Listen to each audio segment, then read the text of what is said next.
Hello and welcome back to Lord Fenton Gaming Plays Ultima 4 Quest of the Avatar. I'm your host Lord Fenton. And it's Don't Panic Ultima 4 Quest of the Avatar New Player Guide. I'm going to go ahead and guide new players on how to survive Ultima 4. As always, like, comment, and subscribe to my channel for more new player guides like this. Do not forget to hit the notification bell so you'll be updated and more. I don't know what to do. I keep on getting into combat. I keep on opening up treasure chests. I keep on getting poisoned like crazy. My virtues are going down. I am lost. Do not panic. Help is on the way. This new player guide for Ultima 4 Quest of the Avatar will help you out through how magic works, how the Moongates works, how to explore, how to survive, and even starting out in 2 different ways. So I'm going to go ahead with character creation. That's the first part of this guide. In Ultima 1, 2, and especially 3, you had to pick out a class and then allocate the stats. Well, guess what? In Ultima 4, you have to answer a series of questions based on the virtues. Whatever virtue you pick the most will determine your class.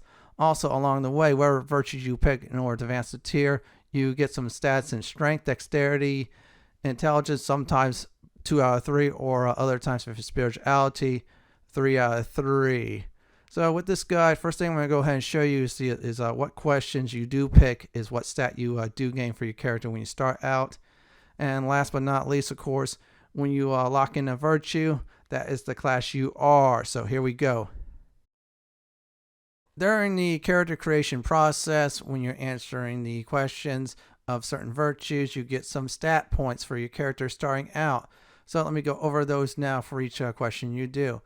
Honesty, you gain 2 to 3 intelligent points per honesty questions. Compassion is 2 to 3 dexterity points, of course, per question. Valor is 2 to 3 strength points per question. Now, justice, every question you answer for justice is +1 dexterity and +1 intelligence. So here's some more. If you answer more questions in sacrifice, you get +1 strength and +1 dexterity. Now for honor, you get +1 intelligence and +1 strength.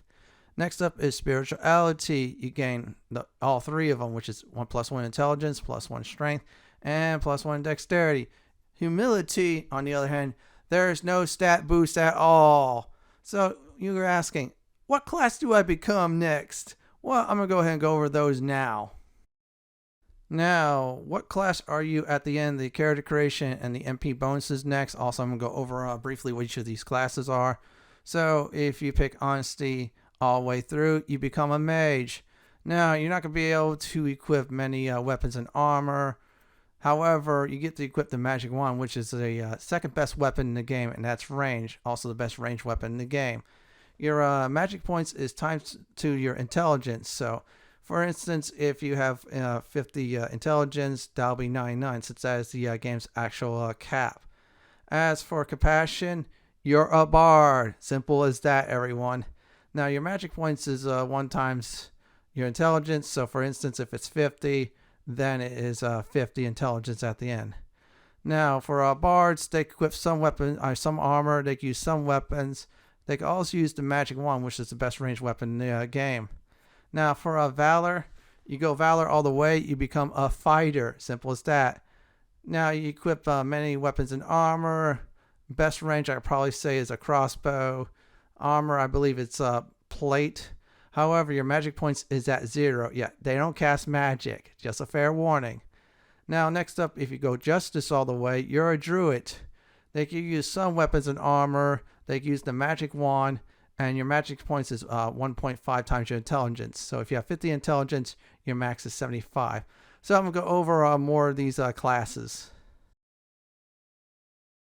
Next up is Sacrifice. You pick Sacrifice, you're a Tinker. They equip many magical armor. They equip good weapons. They use the magic axe as their best range weapon. Very good. Their MP, however, is 0.5 times intelligence. So you have 50 intelligence, your magic points is stuck at 25. Now, if you pick the honor virtue, you're a paladin. Simple as that. They can use, I believe, all the armor in the game, most of the weapons, except for, of course, wands. They can use magic axes, and their magic points is 1 times their intelligence. A very good starter class, one of them to pick. Now, if you go spirituality, you're a ranger. Now, a ranger for the most part can equip some weapons and armor. Their best range weapons is a magic bow. Now, their magic points is one times their intelligence. So you have 50 intelligence, then you have 50 magic points, just like the Paladin and just like the Bard. Last but not least, if you go the path of humility, you're a Shepard. Your equipment is very meager, with the exception of the endgame stuff. You're going to be stuck with cloth and a sling. I am serious. Your magic points is 0. You can't cast magic. If you want to go the path of a hardship and a very challenging playthrough until you max out your stats and get certain weapons and armor, well, this class is the way to go. So you're asking the other question. So if I pick a class, will I be able to recruit the same companion into my party? Well, here's the deal. What virtue at the end you pick means the same companion in the game of the class will not join you. So if you're a Paladin, you pick the Path of Honor. Dupree will not join your party. Still, they're all good 8 companions, and if you figure it out, it's a good thing.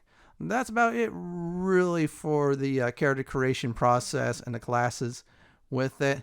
So let's get to the controls next. Now let's go over the controls of Ultima 4, Quest of the Avatar. T key, talk to NPCs. You could type start topics like name, job, and health. Also, if you feel someone could join the party, you could type in join while you're talking to them, and they will join your party. And there's also the give command that you give gold. Now this works definitely on beggars. It's 1 through 99 value.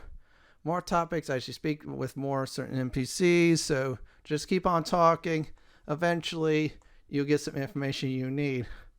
The A key, attack your foes, point in the direction and attack. Simple as that. That includes melee and ranged weapons. Next up is the F key, that fires the ship's cannons. Yes, you're back to using ships in Ultima 4, Quest of the Avatar, and you get to use cannons. Unfortunately, using a cannon to take out an enemy does not yield any experience points at all. More on that when we get to the travel part. Next is the C key, cast magic. That's what it is. Type the letter of the spell you created from reagents, use it in and out of combat. So if you get poison, you type C, then you type the letter C as long as you mix the reagents for cure poison, and then select a number for the person to get cured. Now, as for offensive magic, just again type C, and then of course the letter, and then point the direction you want to hit foes. Now, next up is the M key, mix reagents. Used to mix reagents to make spells. Hit M, then the letter of the spell, then the correct reagents to make the spells. For example, I'll say it again, is the cure spell. Hit M, C for cure, then you mix the reagents B and C and enter, and that's it. Simple as that. G key, get chests. Now, here's a warning. Some treasure chests have traps in it, from damaging, of course, your character to worse, poisoning your character. I key, ignites a torch. Must have a torch to do this. J key, jimmy a lock. Must have a magic key to open certain doors. Yeah, if you can't open a door a normal way, make sure you have a magic key and jimmy that lock to open it up to move on. Next up is the P key, appear at a gem. More on this later on. It does have to do with a section of this guide, but still, you have a gem, go ahead and hit that P key. L key, a certain item will give you coordinates of a spot you're at. Certain NPCs will give you coordinates throughout the game. Very useful when you get the certain item. U key, use the certain items you find on your travels, must type said item in. Yeah, I'll explain more of that when we get to the leveling portion for one path. Now, the R key is ready a weapon. That means equip a weapon and you're set. W key, wear some armor. Wear the armor that your class can wear. S key, search the spot your character is at. So if you're looking for something or they point you in a certain spot or coordinates, search there. So S key is your best friend. H key, hold up camp, heals full MP and HP. 100 steps to heal again, so you cannot just abuse this. So walk 100 steps or spacebar 100 times and just hold up again. End key, reorder your party. You don't like how your party is ordered, reorder your party from 1 to 8. Z key, that is your stats key, or stats. Shows your stats of a party member. Use the arrow keys to check out other party member stats. Also your spell count, your reagent count, key items, or anything else that is important. Now Q key is your quit and save. This will save your game. It will not quit, it just saves it. So let's get to the next section.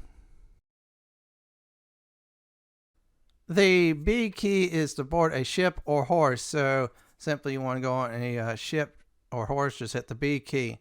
X key, exit a ship or horse. Simple as that. E key, this is your enter key. This enters a dungeon, settlement, or any other place on the world map. Good to know this, everyone. Now the O key, that opens doors. This opens a door that is unlock. That's a good thing. So the next one is a K key. That's your climb key. This makes you climb up a ladder in a dungeon. This also works by going upstairs, for example, in a castle like Castle Britannia. D key, that is your down key. This goes down a ladder or stairs. Let's get to the last set of keys. The Y key controls the speed of the horse to either speed up or slow down. Really useful for horses to go fast to avoid those foes. You really don't want to get into combat, use a horse. Simple as that. The Y key will help you, of course, pulling this off. The V key, that is your volume key, turns the sound on off in the game. Since back in the day, didn't have of course, I should say, music cards, so you don't have to listen to the screeching sound. Now, if you have one of those fan patches that added music and such, I advise keeping the music on. It's really good. Now, the space bar, this is does this, it passes time. Now, you do it too many times, it can eat up your food supply, so be aware of that if you're really low on food supply. Arrow keys moves the character, simple as that. That's about it for the controls. For the next part of this new player guide for Ultima 4, Quest of the Avatar, we're going to go ahead and talk about Moongates, the gate spell, and finally how the Moongates work.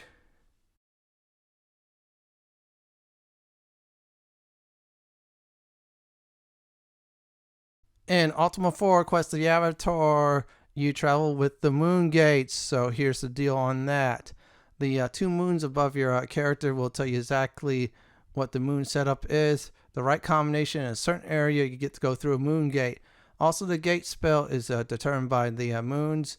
So I'm going to go over each of the moons and also the cities that are linked to them. So let's go ahead and do that. It is time to go over the moon phases and, of course, the gate travel spell cities you go to. And yeah, the first phase is New Moon. If you use the gate travel spell, hit number 1. That'll take you to Moonglow, the City of Honesty. Now, number 2, that is Crescent Waxing. That'll take you to Britain, the City of Compassion. Number 3 is the First Quarter. That's Jellum, the City of Valor. Now, the next part is number 4, Gibbous Waxing. And if you use the gate travel spell, that'll be you, the City of Justice.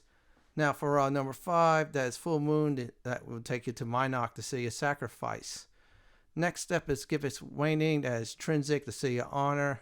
Now number 7 is Last Course, Skull of Mondain, the City of Spirituality. Now number 8 is Crescent Waning. That'll be Magentia in Ultima 4. Now in the other Ultima series, that'll be New Magentia. And yeah, this system with the gate travel spell will work exactly the same with some of the other Ultima games, at least the 5, 6, and I believe 7 also. Maybe 7. But still, for now, use this chart if you're using a gate travel spell. Now, for the next part is we're going to go ahead and go over the moon gates that pop up all over the world and the 3 places it can take you to. Now, one of the moon gates, I'm not going to spoil on one of the locations that you have to discover for yourself. So let's go over that. Now, before I do start the moon gates and the cities where they drop you off at, let me go ahead and tell you the numbers. The first number, that's the one on the left, that is your current moon gate destination. One on the right is where you go to. So for the Moonglow moon gate, the first cycle will take you to Moonglow. It's odd, but it does it. So it's 1-1. Now, the next one, number 2, is Britain. That is moons 1, then 2. And then the third one's Jellum. That is moon 1 and 3. Let's go over Britain next. The next one is Britain. That is number 2 city we're going to talk about. The first cycle is U, which is moons 2 and 4. Then the other one's Minok, that's number 2, which is of course 2 and 5. And the third switch of the Moongates is Trinsic, which is 2 and 6. Next one we're going to speak about is Jellum. Here is Jellum. Number 1 is Skull of Mondain. So those are moons 3 and 7. Number 2 is Magentia. That is moons 3 and 8. And then after that is Moonglow. That's the third cycle of the Moongate there, which is moons 3 and 1. Next city, U. Let's go over the U Moongate. For the first cycle, that's Britain. That's 4 and 2 for the moons. The second cycle is Jellum. That's moons 4 and 3. And the third and final cycle is U, which is 4 and 4. It's odd, but it's how it's set up. So the next Moongate we're going to talk about is the Minok one. Minok, the Moongates as follows. Number 1, I'm not spoiling it, but you have to do a certain feat. And the moons for that is 5 and 5. That is, by the way, double full moon. The next one is the number 2 cycle is Trinsic. That is 5 and 6. The third one is Skull of Mondain, the cycle, which is 5 and 7. So next up is Trinsic. For Trinsic, the first cycle is Magentia. That is 6 and 8. The second cycle is Moonglow, which is 6 and 1. And the third and final cycle for the Trinsic Moongate is Britain. That's moons 6 and 2. Next Moongate we're going to talk about is Skull of Mondain. For Skull of Mondain Moongates, number 1 is to Jellum, which is moons, by the way, 7 and 3.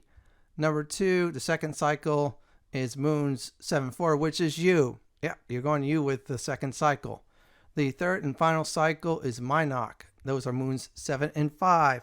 We're going to go ahead and talk about Magentia, the final city for the Moongate cycles. When you do arrive at the Magentia Moongate, number 1 is Trinsic, which is moons 8 and 6 on the first cycle. The second cycle is Skull of Mondain, which is moons 8 and 7. And the third one, don't panic, you get back to Magentia, which is moons 8 and 8. That's about it for all the Moongates. Just use my Moongate chart for the numbers for the gate spell. And if you need a city and you're using the actual Moongates, not the gate spell, then go ahead and use this chart to help you all out. Next part is starting out. Now that you're done creating your character, you know the knowledge of Moongates and of course the keyboard commands, it is time to go to Britannia. Now, if you pick Compassion and the Bard, congrats, you're already there. As for the other 7 classes, you're going to have to do some major work, everyone. I am serious. You're going to have to do a lot of work. So anyways, I'm going to go ahead and tell everybody on what path you need to go to depending on what city you've been dumped at. So let's go ahead and start it now. Depending on what class you do start out with, so I'm going to go over each of them. Now, if you're a mage, you will be at the Moonglow Moongate, actually Moonglow City. I would say it's definitely go west until you see the Moongate there. Once you're there, enter the Moonglow Moongate at the second cycle, which is moons 1 and 2 to get to Britain. Now, next part is if you're a bard, you're in Britain. Congratulations, you're already there. Get in the castle, enjoy your stay. So let's go over the next class. The next class is the fighter, which is Jellum. You're stuck on an island. Don't panic. Take the Jellum Moongate to phase 3 in Moonglow. After that, then take the Moonglow Moongate at phase 2 in Britain. I gave out the moon coordinates to help you out. As for you, you have 2 choices. Walk southeast of Britain. Yeah, you're going to have to go through a dense forest. Or take the U Moongate, which is, I remember correctly, on my map, which is actually a little bit northwest of U. Once you arrive there, there's a Moongate there. Then you do is take the Moongate phase 1 to Britain. So wait for moon 4-2 to do so. Once you is there, enter it, and that's it. Easy and simple as that. So let's go over to the next class. The next class is the Tinkerer. Yeah, you're going to have 2 choices once again. And you're going to do a lot of things on the second choice. The first choice is obvious. Long walk southwest, simply from Minot to Britain. And I'm looking on my map. Minot, you might have to go through some mountain passes. Don't panic. You'll definitely be able to go through it. And of course, once you get to the mountain pass, you simply go west, hit the mountains, and then go south, follow the water. You're at Britain. The other path is taking the Moongate. So from Minot, you do is simply follow the mountains around until you actually get east. So it's probably east of Minot.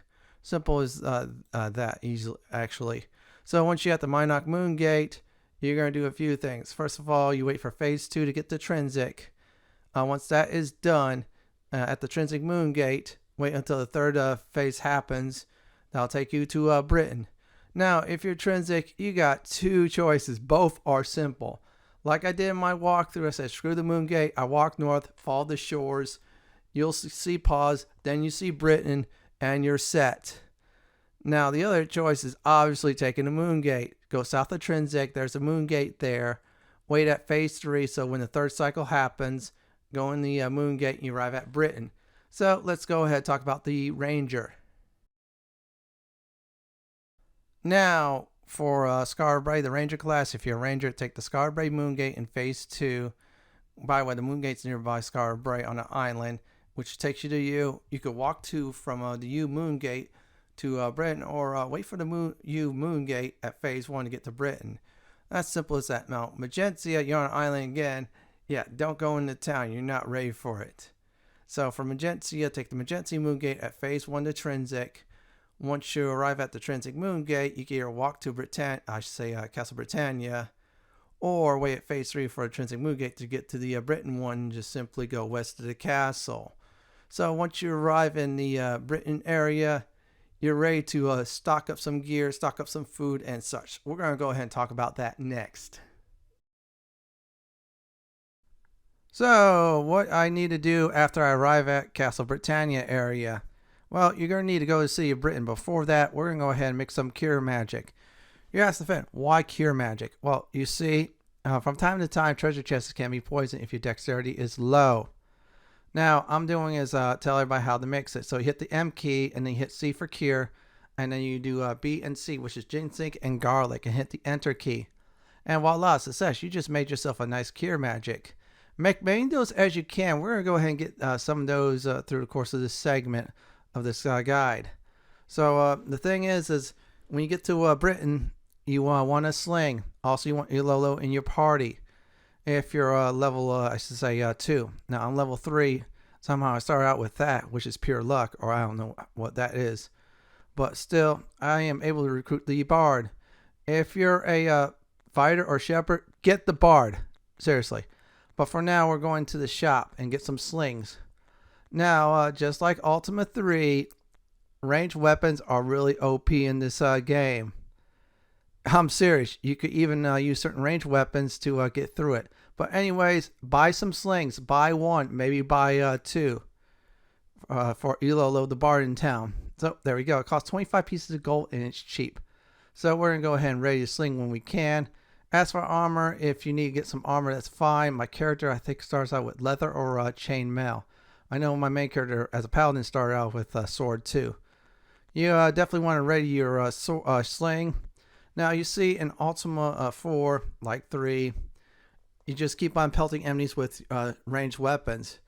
So this way they try to attack you, and what happens is as soon as they try to come towards you, 9 out of 10 times they die. Sometimes they live, but you did enough damage to destroy them. Now as I'm talking this beggar and getting some information, yeah, you're going to be using ranged weapons 9.9 out of 10 times in the game. That's important to know. Because, yeah, I mean, come on. You're just slinging stuff and boom. You're just making sure combat's a lot more easier. Another thing is yeah, believe it or not, sling weapons are actually good starting out too. So since I am in town, I'm going to try to get some food here. Now, in Britain, this is a place where you would get some food. If you're having issues, you could go to pause, also get some food there too. Yeah, as I said, I'm going to go ahead and mention this. Price of food and reagents are different in certain places. It costs 40 pieces of gold for 25 reagents, so I'm going to go ahead and type 3. So I'm going to get 75, and that's good enough. More people in your party, more food gets eaten up. You're going to need to get 8 in the this version. Now, the only time you don't need 8 is actually, if I remember correctly, the NES version of Ultima 4 Quest of the Avatar due to the fact the cartridge memory was limited. You just needed 4, but still, that's what I'm saying. Yeah, I'm just going to go ahead and give some gold. So the give command gives gold and get some points in compassion. And I'm going to try to look for our bard if I can get him into the party. I'll get him later, but still, he's in Britain. So in order to get the pause for the reagents, follow the river like I am south. Then follow it, of course, west, and then just go around the water. And after that, yeah, see, I'm going west, and I'm going a little bit more south, and I'm going to go east, and that's how you get the pause. That's where the reagent shops are at. So your goal of this starting out is number 1, to get a sling. So this way, when you fight in battle, use your sling weapons. And number 2, get some food if you need to. And last but not least, put rest of your gold into, if you want to, into I should say those I should call it reagents, especially ginseng and garlic. Yeah, I am using a sword, but still I'm just getting through this section. But still, ready your sling, and then of course this way you just keep on tossing it at enemies. You'll see that at the troll bridge segment of the video. For now, we're almost there, and we have arrived at pause. In pause, the cheap food is down here. You're going to see the difference. It was 40 pieces of gold when it was in Britain. Now in pause, it'll be a lot more cheaper. So if you're money conscious, go to pause for food and such stuff like that. See, there's reagents. Yeah, it costs 30.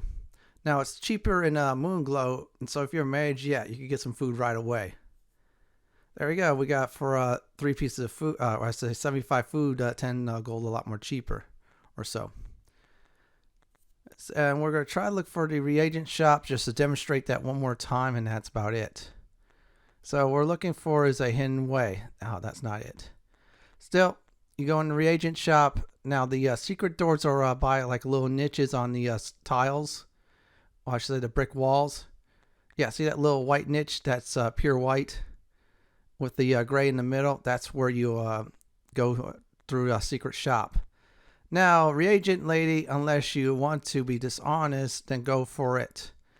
If you're playing an honest path, pay the exact amount.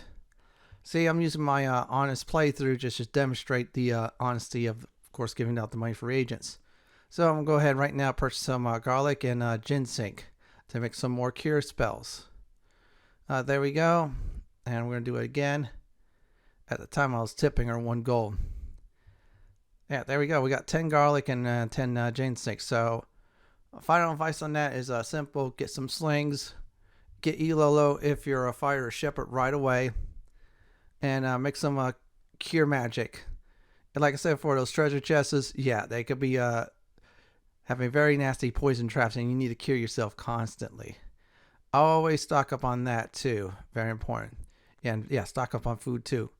It goes to 0, then eventually I think your hit points go, you die of starvation. It sucks. So we're going to get to the next part of the Don't Panic guide, which is Lord British and leveling up.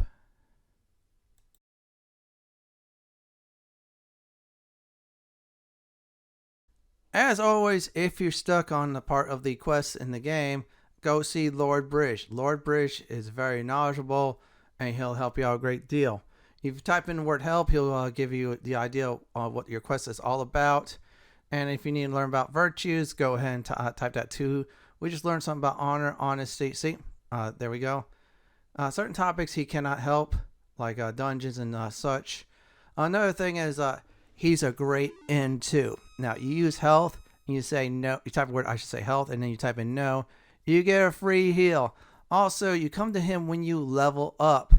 So speak up, level up. So here is the leveling up chart, and here we go on that part. Now for leveling up, so since you're level 1, you start with 0 experience points. Your health is at 100 starting out, and you're the lone party member, unfortunately. So in order to get to level 2, you need 100 experience points exactly or over. Your health is 200. In other words, you gain 100 hit points per level. Your party members increase by 1, so you now be able to recruit a second party member. Ilolo is a good party member to start out with. As for level 3, you're going to need total experience points 200. Your health is now 300, and your party member numbers total, including yourself, is 3.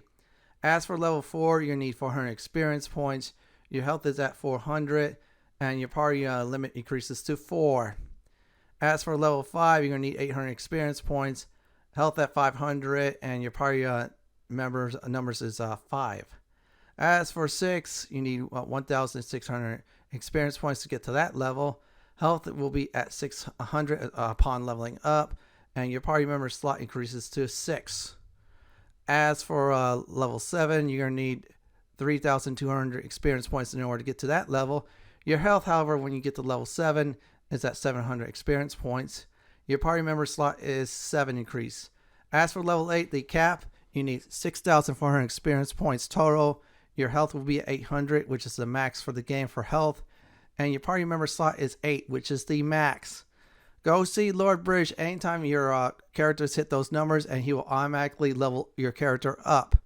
That's about it for this section of the guide. We're going to go ahead and talk about stats. Time to go over the stats. Now, MP is your magic points. That's your current magic points you have for casting magic. Now, strength, that's STR. More points you have strength, more damage you do. Dexterity, more points in dexterity. More likely your blows connect on foes. More likely you dodge hits. And more likely you get to dodge traps. Intelligence is determines on how much your maximum magic points is. Now, HP, that's your current hit points. HM is your hit points max. EX is your current experience number. And it also shows you where you wear your weapons and armor. F is food, G is gold. And that's about it for stats. My final advice on this: dexterity, strength, and intelligence you should focus on. Magic is different in Ultima 4 Quest of the Avatar than Ultima 3 Exodus. Reason being is magic's on one lone table. It's not like Ultima 3 where there's 2 different types of magic, which was cleric and wizard. In Ultima 4, yeah, you're going to need reagents for that. And you're going to need reagents like, for instance, that you can find in stores is blood moss, ginseng, spider silk, garlic, sulfuric ash, and black pearl. Mandrake root and nightshade you have to find in the world. Yeah, the game will give you hints on where to find those. And as for casting spells, you're going to need to mix up reagents to do so. You need to make some spells. Again, that's with the mix button. So I'll make some cures, so that's M. I'm doing then C for cured and reagent B and C, and hit enter. There's many combinations you could do to make magic and such. Now, the best spellcaster in the game is the Mage class, even though they're ill-equipped with certain armor. However, they got the power of magic. And the lowest spell class is the, I should say, is the Tinkerer. Unfortunately, fighters and, of course, Shepards cannot cast magic. Now, I'm going to go over the spells and what they do. I'm going to give out some formulas too on that, and here we go. Before I do reveal some spells, I'm going to go ahead and give you Reagents Letters, so this way when I get to the spells you know what type of reagents you want to use. A is for ash, that's sulfuric ash. B is gin, that means ginseng. C is guard, that means garlic. D is sil, that's spider silk web. E is moss, which is blood moss. F is PRL, that's black pearl. Now, as for mandrake root and nightshade, you're on your own for those letters. So let's get to the Ultima 4 magic spells. And of course, I'm going to give away, like I said before, some of the mixtures you want to do. Time to go over the spells. First of all is Awake. This cures the sleep status. I'm going to go ahead and give you the ingredients for that. Mix for A is this. B plus C equals A. So that's B plus C reagents, by the way. Now, Blink, that's B. Short range teleport. Extremely useful. Now, next one, everybody knows by now what this guide is Cure. This cures the poison status. You want to mix this right away. For C, you need is B plus C equals C. So hit the M button, then hit C, and then do B, and then C, and that's it. Dispel, that's the D spell. Takes out any magic field. You're going to be using this quite a bit. In fact, when you learn how to make the Dispel magic, or say Dispel spell, make many of them. Make 99 of them to be exact. Let's go over the next set of spells.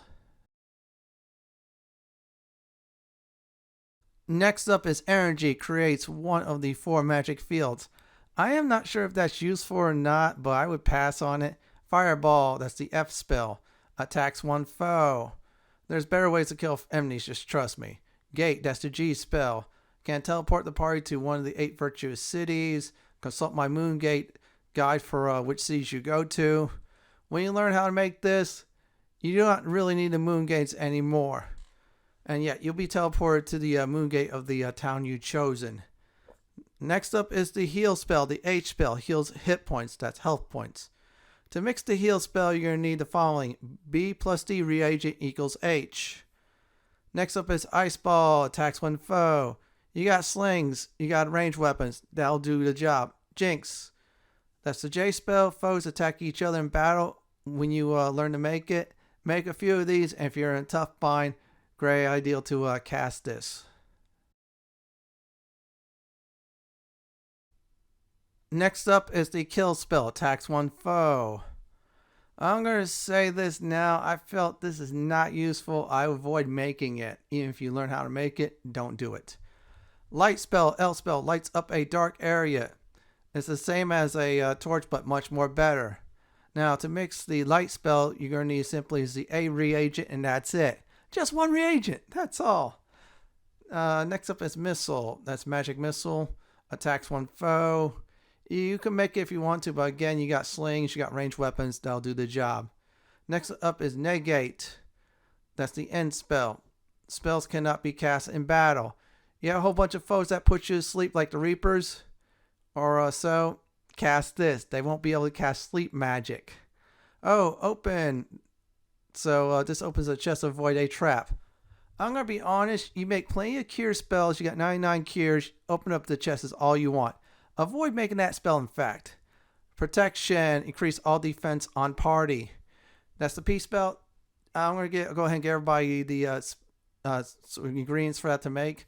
That is A plus B plus C equals P. You want to make this spell if you're having trouble in battle or if you're rushing through the game.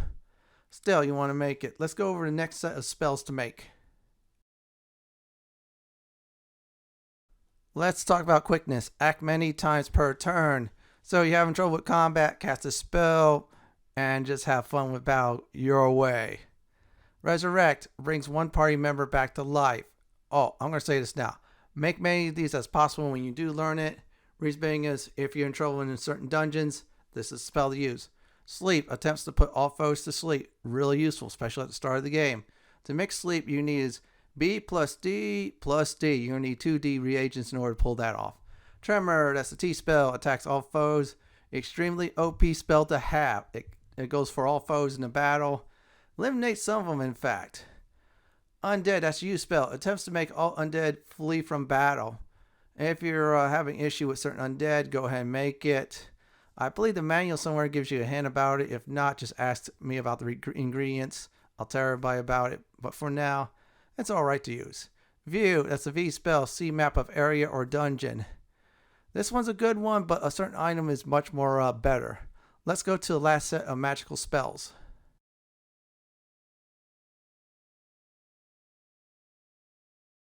Wind, that's the W spell. Change direction of the wind. I'm going to say there's one huge instance you're going to need the wind spell. I'm going to probably say make 50 to 75 of them, but I'll give you the ingredients anyways. To make the wind spell, you need the following. A plus E equals W. Simple as that. Exit, that's the X spell. Leaves a dungeon. Really useful. You don't have to go back and forth backtrack. Just trust me. These dungeons can be complex. Up spell, that's the Y spell. Goes up one level in a dungeon. Down spell, that's the D spell. I mean Z spell. Yeah, Z spell. Goes down one level in a dungeon. That's about it for Magic for Ultima 4 Quest of the Avatar. Mix what I suggest and then start experimenting. If you want to look up your manual or anything else for those spells. So we're going to get to the next part of this new player guide for Ultima 4 Quest of the Avatar is the Troll Bridge. Yeah, we're going to talk about experience and of course gold farming. So you know about magic, you know about some other knowledge, but here is the question, everyone. So where's the best place to do some starter experience grind, or possibly best area to grind in the game? The Troll Bridge. You do as you go, like I did, follow the river northeast, I should say the shore, until you reach a bridge like I did, and you'll fight some trolls. Now you first start out fighting trolls, then eventually be trolls and ettins, and then demons. This is a constant area. Get some gold, a lot of it, and I'd probably say is a few hours you get some levels up, and it's a nice legit way to do it. And believe me, I gained some levels for my party members and such. We'll talk about combat later on, but still, this is the area you want to farm the bridges like crazy. So this way you get some nice starting goals, some nice experience points, maybe even a few levels in a few hours. So we're going to go ahead and talk about 2 paths of leveling. So we're going to go ahead and talk about the evil path, using the Skull of Mondain. So for those of you who want to take the evil path of getting some levels real quick, the Skull of Mondain is it. Now for those of you who don't want to do that, skip to the next section. So anyways, the Skull of Mondain is like this. If used in battle, all opponents will die instantly. They will get killed. What's great about that is simple. You win the battles real quick, get fast experience points, whoever used the skull. So if you use the U key and then type the word skull, and you use the skull that way. Now here's a downside to it, it's real big. You're going to lose a whole bunch of virtue points, and you have to make that up big time. I'll tell everybody about how to gain some virtue points later on in the guide, but that's the penalty. Upside is all your opponents die. This is the fastest way, believe it or not, in order to level all your characters up. If you really want to get that far, level them all up to 8. Just use the Troll Bridge, use the Skull of Mondain, and have a good time with it. After everybody gets their levels up, especially your main character, to 8, you're going to have to seriously grind on some virtue. So get ready for that. So what I'm going to do now is talk about the other path. How to level up legit. Let's talk about one thing next. A good path for leveling up. You can use the Troll Bridge, for instance. If you really want to, you can start on the quest very early by getting the rune stones and such. However, if you do that path, only your main character gets experience points. You could go into dungeons also if you feel ready, have the proper spells to go down there and just get some treasure. You won't lose any virtue points at all. Just don't kill anything non-evil. More of that in the next section. And the best part is this method, you get some valor points too by defeating foes in combat. So if you don't want to be evil, just do the old Troll Bridge. Go do some dungeons, maybe despise level 1 and loot some treasure chests and quest it up. For the next section of this guide, we're going to go ahead and talk about is the 8 virtues. In Ultima 4, Quest of the Avatar, there's a total of 8 virtues you want to strive to attain and try to get partial avatarhood in each of these virtues. They are as follow: compassion, sacrifice, honor, justice, honesty, valor, humility, and spirituality. Believe it or not, you can actually go ahead and farm these points. So this way you get in the virtues. Now, if you decide to use the Skull of Mondain method, you're going to have to work a bit harder and longer in order to achieve the goals of that. So what I'm going to do at this time is go ahead and show you each of the 8 virtues, the positives and negatives you could gain for each of the points in it. So here we go. Let's go over the first virtue, which is valor. Winning in combat against evil foes. That is evil ones, not the non-evil creatures. That is 0 to 1 points. It's random, but you can do this as many times as you want to. Usually it's over 20 steps. Now, run away from evil foes will cost you 2 points in valor. Run away from evil foes with full health is -2, of course, in valor. Let's get to the next virtue. Sacrifice is the next one we're going to go ahead and talk about. Giving blood to healers, that's +5 points. Dying in combat, that's you, means you take the ultimate sacrifice, that's +1 points. Refuse to give blood, that's -5 points. Yeah, you refuse that for a healer, yeah, it's going to cost you 5. Run away with full health in combat, -2 points per person running away. That's the same for valor too, -2 in valor per running away. Let's get to the next virtue. Now for humility, first of all, if you answer certain questions with humility, that means being humble with each answer. That's plus 10 points. That's very good to gain. There's an actual spot somewhere you can farm this like crazy. Answering certain questions with pride, in other words, being boastful. In other words, that's minus 5 points. So let's get to the fourth virtue on the list. Let's talk about compassion.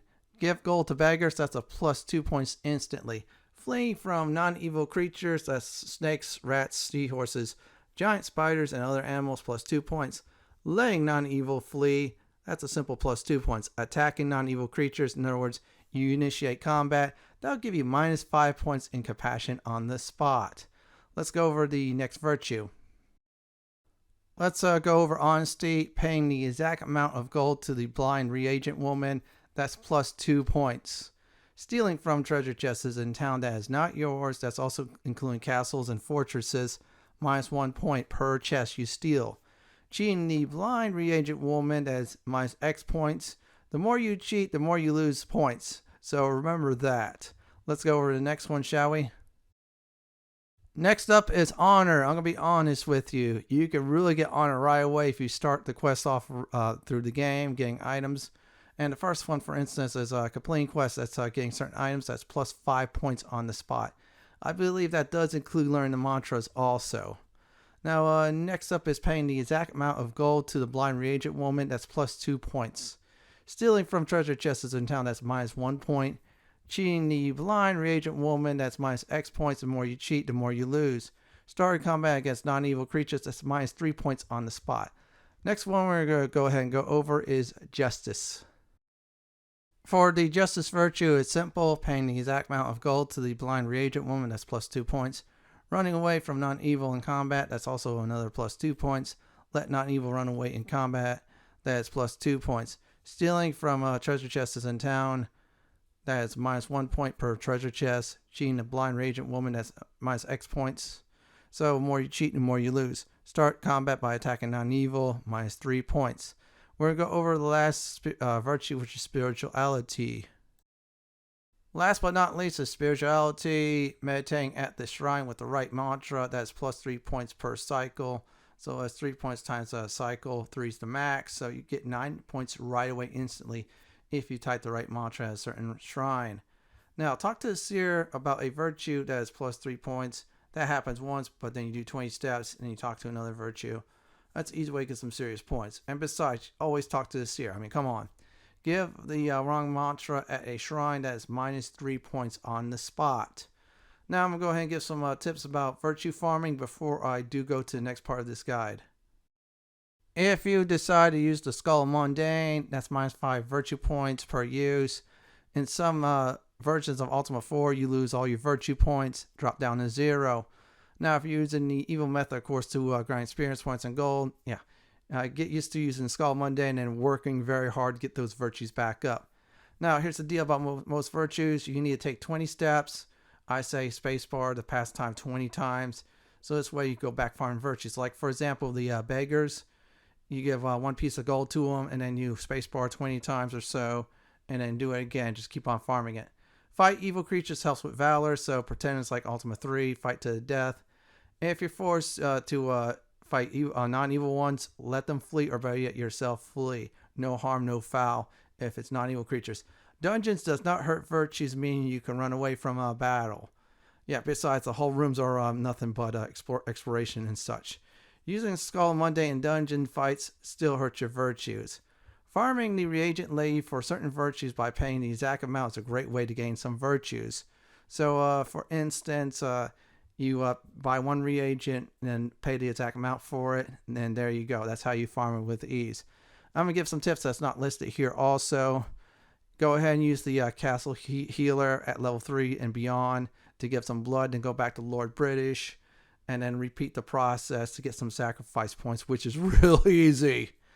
If you visit a person and answer humble by the water in the first level of the Castle Britannia, you get some humility points. Just do 20 steps. Keep on repeating the process over and over again. Other than that, know what virtues you're working on, and always see the Seer. We'll talk about the Seer more later on. So we're going to get to the next part of this guide, which is companions. The companions in Ultima 4 Quest of the Avatar, you're going to need a total of 7 in your party, minus the one that's exactly the same as your virtue. So what's the good order should I get them? Simple. Ilolo, you should get in Britain right away. He's a bard, helps you out. Now Jana, I felt like is number 2. She's a druid in you. Number 4 is Julia, a tinker. She's a good fighter in Minok. Mariah, she's in Moonglow, best mage in game, best magic caster. Shamino, I say, is the next one for Scarborough. You get him at Dupree. If you're not a paladin, you go ahead and get him intrinsic. Jeffrey, you get him in Jellum because that's the city of valor. And Katrina, that's the city of humility in Magentia to get her. Do the order like I said, and you'll be doing fine for companions recruiting. In the Ultima 4 Quest of the Avatar game, you're going to need to talk to people to get information. So your basics is name, job, and health. You could start out with those. So we're going to go ahead and demonstrate that with someone. We'll hit the T key and then talk to them. We say, what's your name? She says, I am Pepper. What's your job? I am a fighting bard. You type in bard now. That's a new word. Bard knows many things. They'll seek something. Say yes, what that might be. And I type a word compassion. Usually you have to get topics from other NPCs, and sometimes you have to go back to other ones too. Just keep on talking to people. It'll help out greatly. Just always remember name, job, and health. You start out with those, then you go on with the other topics. If you don't talk to people, you will not get far in Ultima 4 Quest of the Avatar. Let's go ahead and talk about combat. In Ultima 4 Quest of the Avatar, you're going to have to go into combat in order to gain experience points. You could do quest experience points, but that's only for your main character. So whoever gets the killing blow will get the experience points. So for example, Ilolo gets the killing blow against a mage. He gets experience points. You could attack either with your melee weapons. However, that's 1 square away, either from you, left, right, or south of you. Now, if it's magic, depending on certain spells, attack spells, they usually do like it's range attacks. And yeah, range attacks you do is just attack, point direction, and then use your bow, sling, or whatever to hit the opponent. Sometimes you try to go in front of terrain. You cannot do that. They cannot attack you in front of terrain also. Enemies will drop treasure chests. Beware of traps. Just remember, keep on battling. And whoever needs the most experience points, let them get the killing blow. Let's get to the next topic in this guide. I'm going to go over the World of Ultima 4 Quest of the Avatar terrain. Some of it can help you or hinder you. So for instance, grass is nice. You can walk on it with ease. No slowing down. Hills and forests will slow you down a few steps or so. Deeper forests, especially ones near you, will slow you down greatly. Now, of course, to the east of me are swamps. They'll slow you down, but here's another bad part. They could poison you. As for the mountains, they're impassable. No way to go through them at all. Now, there are also magical tiles, usually in buildings and such. There's a fire one that does damage to you. Poison, it poisons you. Yeah, red's fire, poison's green. Blue's impassable. You have to use a certain spell to get rid of it. And purple tiles put you to sleep. Know what tiles could help you, and if there's any that slows your progress, either use a horse, or if you're somewhere else, you can't use a horse. You just got to trudge through it. So I'm going to go ahead and talk about the next part of this guide, which is traveling.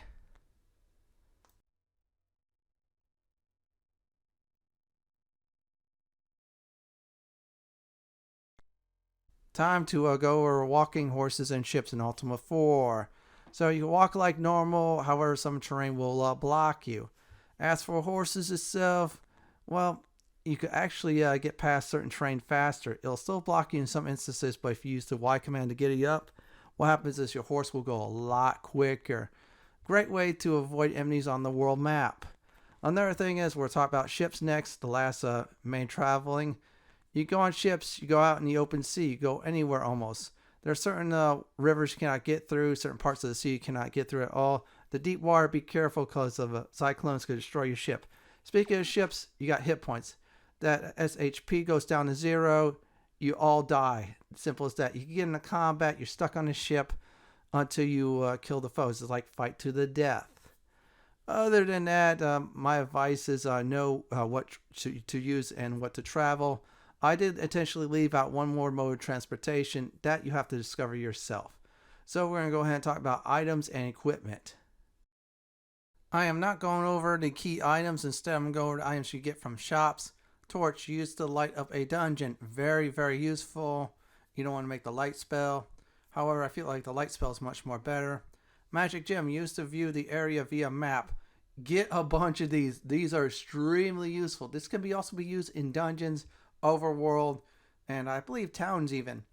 Magic key, used to unlock locked doors. Simple as that. Get plenty of those. You're going to come across a few locked doors in the game.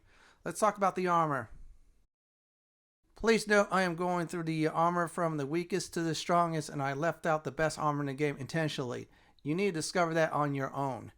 Cloth, everyone can use. Most people start out with. Leather, everyone but mages can use this armor. Chain armor, only tinkers, paladin, and fighter can use. So let's get the last set of armor. Plate armor, only tinker, paladin, and fighters can use. Magic chain armor, paladins and fighters only. Magic plate, the paladin class only. Let's go over ranged weapons. Flaming oil, everyone can use, but it goes bye-bye after one use. It's a ranged weapon, throw it, it goes away. So next up is sling, everyone can use these. Very important, get a whole bunch of slings when you do start out. Bow, everyone but mages and shepherds can use. Halberd, this is a close combat weapon, but it's also a ranged weapon since it attacks 2 tile spaces ahead of you. It's very good, great for dungeons, however only tinkerers, paladins, and fighters can use. Next ranged weapons we're going to talk about is the crossbow. Everyone but mages and shepherds can use. Magic bow, everyone but mages, fighters, and shepherds can use. Magic axe, tinkers and only paladins can use. But here's the deal, it also acts as a melee weapon too. So you get a 2-for-1 for that. I didn't list it, but still, I use it more likely for a ranged weapon. But still, get this ASAP if you're a paladin or tinkerer. Magic wand, best ranged weapon in the entire game. Bard, druids, and mages only. Let's go over close combat weapons. Next up is the staff, everyone can use. Daggers, same thing, everyone can use. However, can be thrown. You do that, you lose the dagger. Maces, everyone but mages can use a mace. So let's go over the last set of course, melee weapons, or I call it close combat weapons. The axe, everyone but mages and druids can use. Sword, everyone but mages and druids can use. Magic sword, tinkerer, fighters, rangers, and paladins only.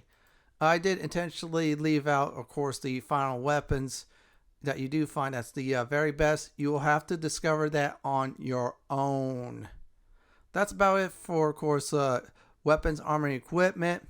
My advice is on that is simply, if you know where they're selling them, go ahead and buy. Some places will sell these weapons. Other places you're going to have to look really far. You might have to even use a ship for those. So for the next part of this guide, what we're going to go ahead and go over is the magic gem and the map system.